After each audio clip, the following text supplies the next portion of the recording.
alaleka Jaliyada, Jaliya, alaleka Jaliyada, Jaliya, alaleka Jaliyada, Jaliya, alaleka Jaliyada. You say, Jaliya, alaleka Jaliyada, Jaliya, alaleka Jaliyada, Jaliya, alaleka Jaliyada, Jaliya, alaleka Jaliyada, Jaliya, alaleka Jaliyada. All right, long ago, on the eastern edge of the Nile River, lived a young boy named Ra Amun. You see, Ra Amun and his family had lived on the eastern edge of the Nile River for many, many generations. The land had come to love them, and they had come to love the land. They would tend to the crops, sail the Nile, and protect the land. And in return, the land would provide apple trees, banana leaves, and papyrus fruits for the clothes on their backs, the sails for their boats, and the blankets that they slept with. And every year during Shimu, or the harvest, which is what we would call it today, the eldest of the family would go to the most fertile point of the land to sing the covenant song. And it sounded like this.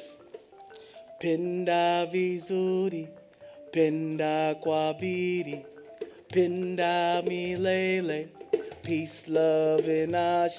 Say pinda vizuri, pinda kwabiri, pinda milele, peace, love, and ashe. Say pinda vizuri, pinda kwabiri, pinda milele, peace, love, and ashe. Pinda vizuri, pinda kwabiri, pinda milele, peace, love, and ashe.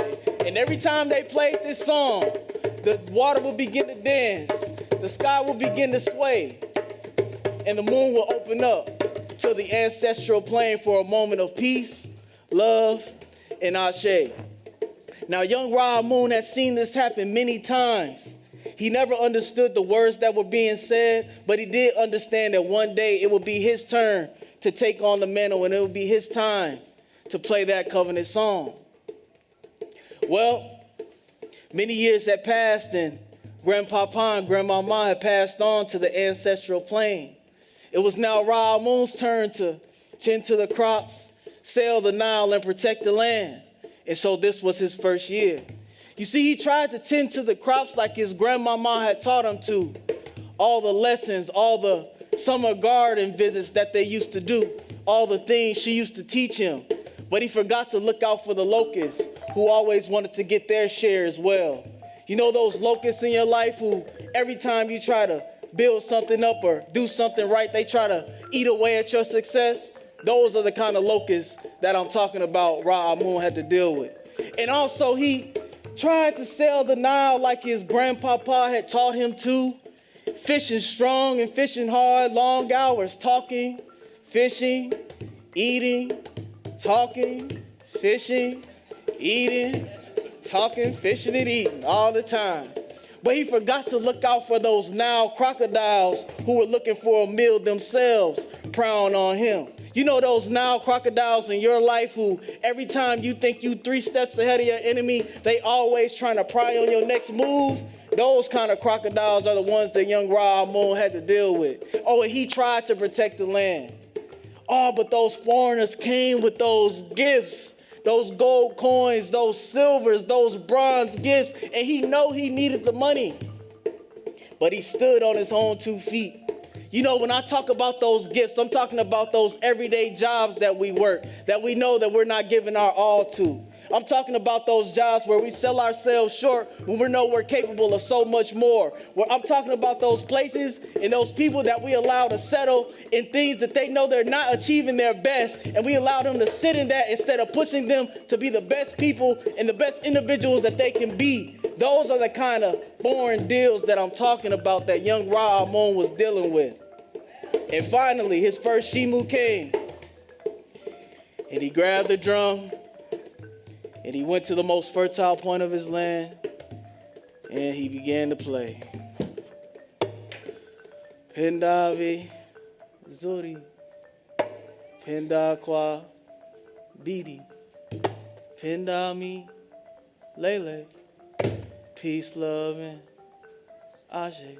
And he played like this because he felt like he couldn't amount up to what Grandpapa and Grandmama had done in the past. He felt like he would never be able to tend the crops like Grandmama had taught him to. He felt like he would never be able to sail the Nile River like Grandpapa. He never thought like he would be able to handle those foreigners with so much pride and so much power and so much history embedded in him that he would be able to stand on his feet and stand strong.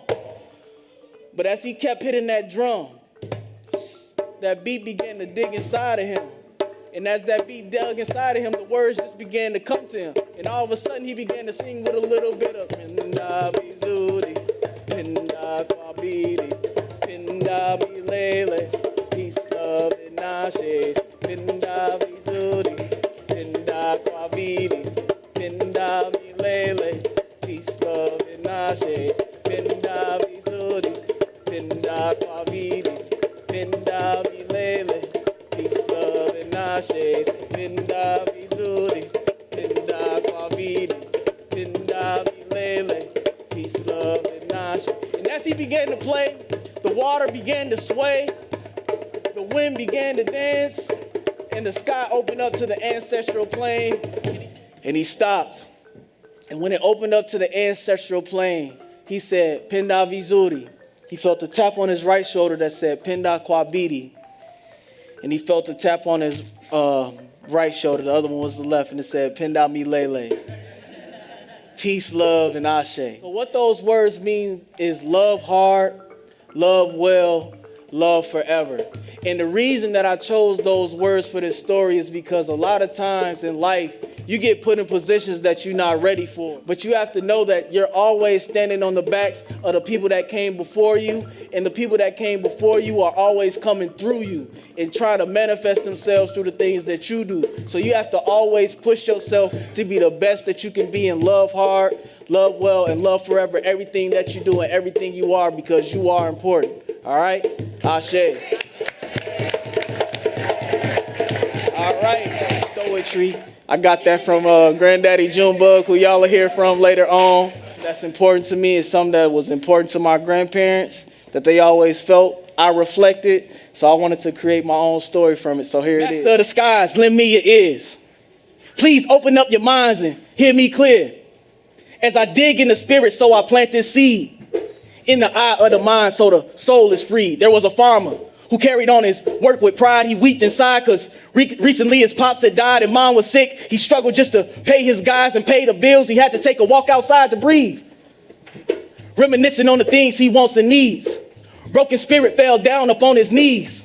Looked left in his eyes, they couldn't believe. The mother eagle sitting strong with both her seeds. Full of greed, he saw this opportunity. Struck down the mother eagle so ruthlessly. Took the eggs like a bag of jewelry and went back to his farm so foolishly. The young eagles grew up as baby chicks. They would strut and they would cluck just trying to mix. The chickens laughed because the shoe just wouldn't fit, and people paid big bucks to snap the pics. Day and night this chicken life, it crossed their minds like a sign that they knew it wouldn't align. They resented every intricate deep design, not knowing they were intricate deep divine. One day the younger eagle, he had enough. So instead of looking down, he was looking up. You see those young eagle eyes, they couldn't believe the fly creature in the sky that his eyes could see.